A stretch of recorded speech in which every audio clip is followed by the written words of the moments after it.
This story is called Effort. And I've got a character.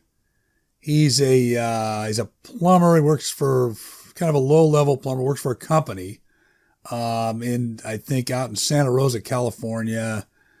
He goes to somebody's house to get his hair cut. It's a little cheaper, and they do a good job. And the woman then sort of mentions that her sister or somebody in the family met a really nice guy through one of these online dating situations.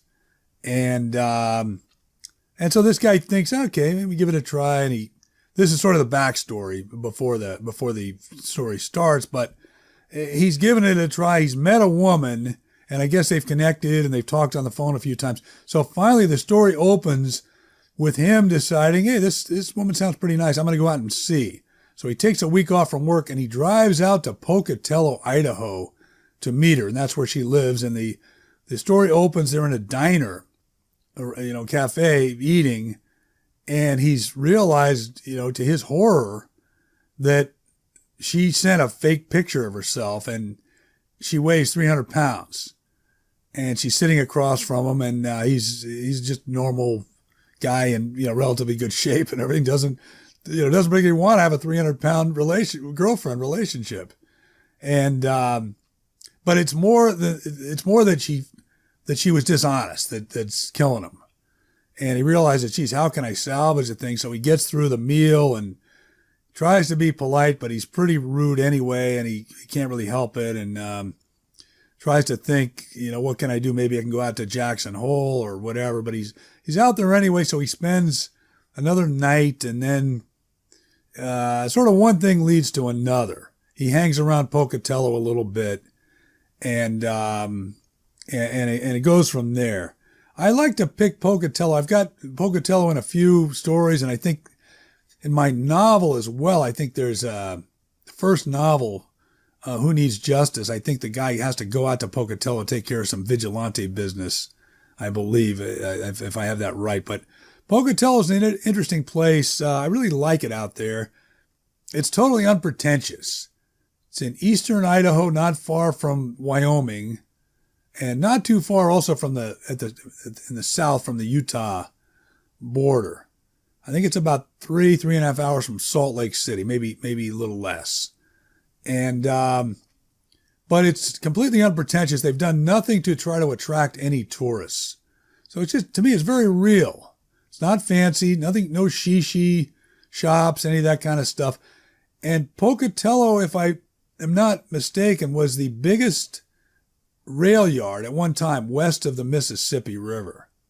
And there's still quite a bit of railroad activity, not like it was. Apparently a kid could grow up there a generation ago and just go through high school, no extra education, and make a very good living working for the railroad. It was all set. And now that's all gone. It's all Amtrak contracts people. They come in, they stay in motels when they're doing the job. It's a whole different scene out there. The yard is still pretty big, and you still hear the trains in the middle of the night, and it's still very interesting. There's an old town section, but I enjoyed putting this thing in Pocatello. And then the other part of the dating thing, I can see how it can work both ways, and I guess I try to convey that in the story, that you can be a nice person, well-meaning, and you're maybe, woman really likes this guy, and she's desperate, and to meet him and maybe convince him that she's pretty nice, and she realizes if she puts a real figure or a real photo and discloses that she's way overweight, that could be the end. So it's worth faking it. It's worth a try. Get him out there, see what happens, and so it goes from there. I think it's to me it's one of my better stories. I don't know why. It's simple. It's short. Not a lot happens, but just sometimes as a writer, you have a certain story that you just have a good feeling about. Every time you reread it, you just kind of feel good, and this is one of those for me. Effort.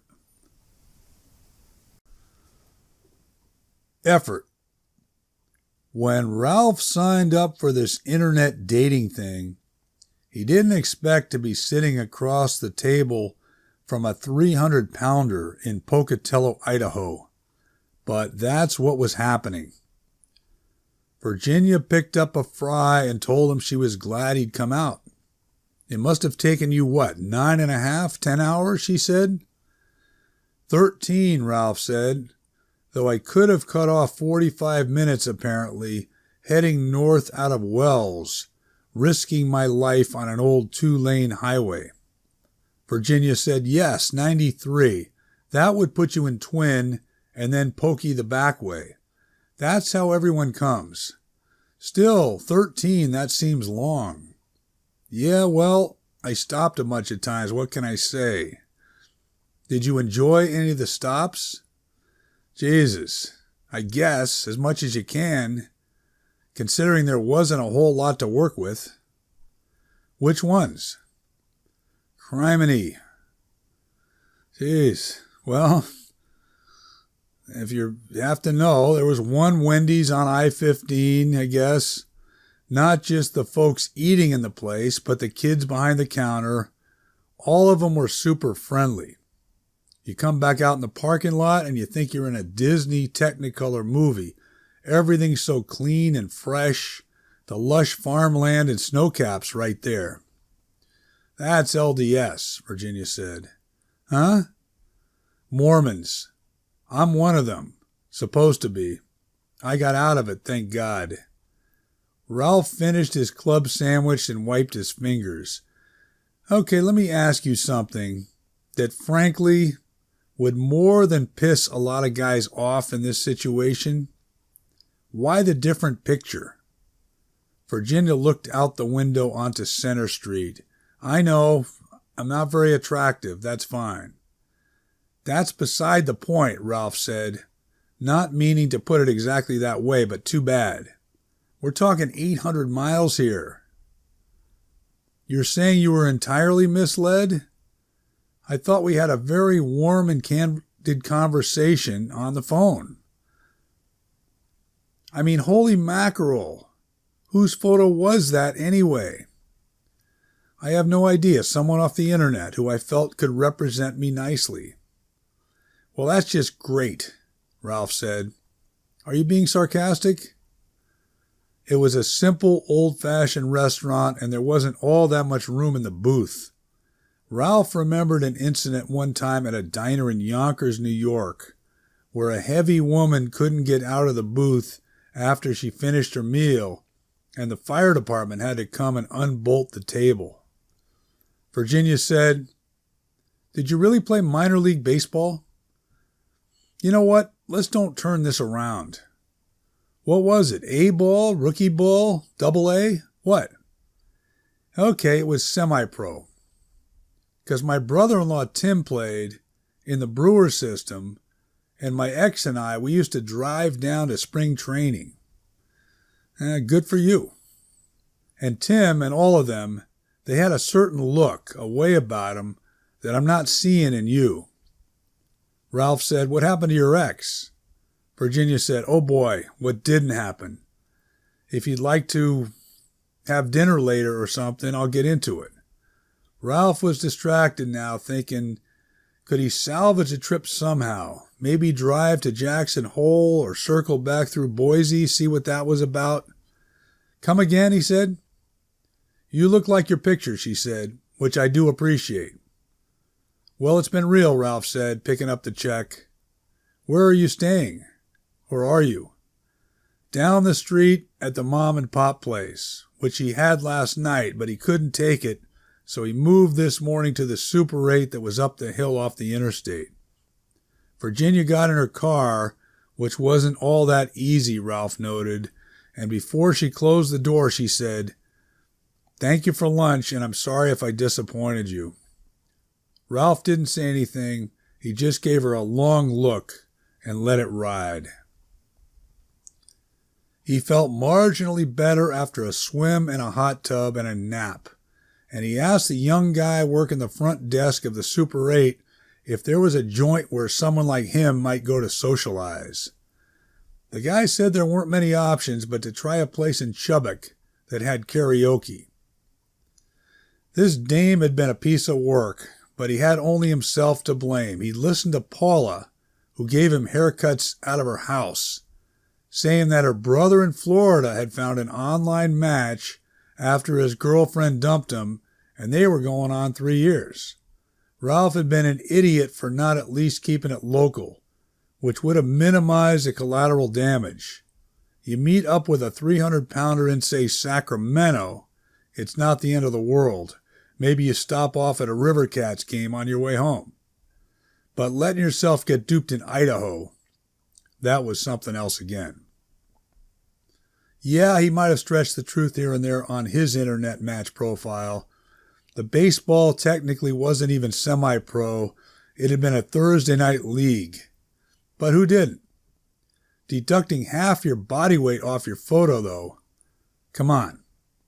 For an Idaho bar, there was a lot less country music being performed by the karaoke competitors than he would have thought. It was mostly contemporary pop tunes with an oldie here and there. Occasionally a performer would send one out to someone, either in the audience or somewhere else. Ralph's favorite competitor was a tall, red-haired woman named Dawn. She was slightly flat the whole way through, but she was having fun up there on the little stage and moved nicely to the beat. Ralph didn't see any guy waiting for Dawn when she came back to the bar, so he figured why not and went over and told her she was entertaining. "Ooh," Dawn said and smiled. "That must mean the singing part wasn't that great then." "I'm not sure about that," Ralph said. "Fair enough," she said. "So how's the quality tonight so far in your experience?" "I don't have any experience. I normally try to avoid karaoke." "I get it," Dawn said. "You're here on business. Just passing through, or what?" "Yeah, killing time. I made an error of judgment, which is costing me now." "Mystery man," Dawn said. "You don't want to know." "No? So what do you do?" "That I took a week off from to be here?" "Plumbing and heating." "Oh," Dawn said. "Well, I have a toilet that's running and a shower that leaks. Does that qualify?" "Very funny. Do you suppose you could take a look?" "Tonight? Sure, why not?" Ralph had a hunch she really did want him to check out the repairs and probably nothing more, though she was tough to read. Still, he was wide awake from his nap and couldn't think of anywhere in particular he needed to be. Dawn said, "I'll put on some tea." The house was a 1950s-style brick ranch on a wide street near the college campus. The place had some charm, but it was beat up. Ralph said, "Can I sit down for a few minutes, or do you want me to get started?" "Please," Dawn said, pulling out a kitchen chair. A teenage kid appeared and opened the refrigerator. "Oh, hi, honey," Dawn said. "Andy, this is... I'm sorry, what was your name again?" "It's not important," Ralph said. "Mom, what happened to the chocolate milk?" Andy said. "I got some tools in the trunk," Ralph said. "Would you have a flashlight?" "I'll see," Dawn said. "You're a repairman?" Andy said. "I'm not supposed to be. I'm on vacation, but your mom said things were leaking." It wasn't the right way to do it, but for now, Ralph bent the float rod downwards just a bit, which lowered the water level in the tank and stopped it from running. The shower needed a new hot water seat, which would have to be picked up. "That's okay then," Dawn said. "I at least know what it is now." "I'll come back tomorrow and take care of it," Ralph said. "Really? You would?" "I'm not thrilled to be, but I have my pride once I start a job." Andy was eating a peanut butter and jelly sandwich. "So what happened?" he said. "You and my mom hooked up, but then she jammed you and made you work?" "Andy!" "No, that's a reasonable question," Ralph said. "Your mom and I barely know each other, though, so it wasn't like that." Andy laughed and Dawn glared at him. "So what time's good in the morning?" Ralph said. "Okay, let's see. It's Saturday. I'm on at 6, home at 3. "She's a waitress," Andy said. "Honey, can you let him in? Say around 10? "Nah, don't worry about it. I'll wait until you're off." "It's okay," Andy said. They'd renovated the rooms at the Super 8, and Ralph slept the best he had in a while, barely moving a muscle until the sun woke him up. Out the window you could see the freeway, but beyond that the Bannock Mountains and the Portneuf Valley, stretching what felt like 100 miles. Yesterday had been a weird one for sure, starting with Virginia, and nothing was going to happen with Dawn, but he felt good doing the right thing and taking care of her leaks. Andy opened the door for him, though it took a while. Ralph said, "Too early. I knew that was going to happen." Andy didn't say anything, and Ralph could hear him clanging around in the kitchen as he took care of the shower and then fixed the toilet the right way. "Tell your mom I put a new valve in the tank. Better technology, no need to mess around with float balls anymore." "Okay, I'll tell her," Andy said. Ralph had his tools packed up and was at the door. This was a good kid. It was wrong to ask, but he did anyway. "So what happened to your dad and stuff?" "He lives in St. Louis," Andy said. "He got remarried." Ralph regretted asking the question. "It's okay," Andy said. "Do you have any kids?" "Me? No, I don't." "You have a California license plate." "Yeah, I live in Santa Rosa." "My mom brings home a lot of guys," Andy said. Ralph put his tool bag down and tried to come up with something to say, wanting to tell the kid, "That's got to be a shit deal, but try not to blame your mom." What he said was, "You play any sports?" "Well, wrestling just ended. I wasn't very good and I'm not going to do it again. Baseball's starting up. I'm on JVs." "What do you play?" "Third, sometimes left." "That's good," Ralph said. "There any games left?" Are there any games yet?" Andy checked his phone. "The first one, we got Minico the 24th, it looks like, at home." "That's what," Ralph said, 2 weeks from Thursday?" "Something like that." Ralph took a minute. "Does it bother you when people watch?" "I had trouble with that for a while when I played." "What people? You mean my mom?" "I was thinking maybe me," Ralph said. "Wow," Andy said. "You'd still be on vacation then?" "There's a chance," Ralph said. He took a long walk through downtown and a couple miles up Yellowstone, which gave him some room to think. When he got back to the hotel, he asked the young guy at the desk if there was a long-term discount, and the guy said there was a 30-day rate, and Ralph said he'd take it. That night he called his boss at home, telling him he was going to need more time off. The boss asked how much more, and Ralph said he wasn't sure, and the boss said, "Fine, take an extra week, but if that doesn't work, find another job." Ralph hung up and stretched out and began flipping channels. He had to admit they put out a nice spread in the morning in the lobby.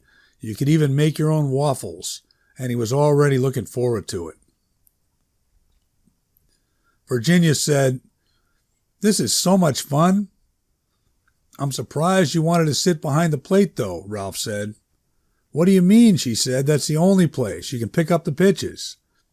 "I always like it down the line," Ralph said. "I don't like looking through the screen." "Is that your friend, 44? "It is. Pretty amazing thing. That was my high school number, too. He asked me what mine was and said he'd try to get it." "How sweet," Virginia said. "That almost makes me cry, actually." "Well," Ralph said, "there's another game tomorrow and a doubleheader on Saturday.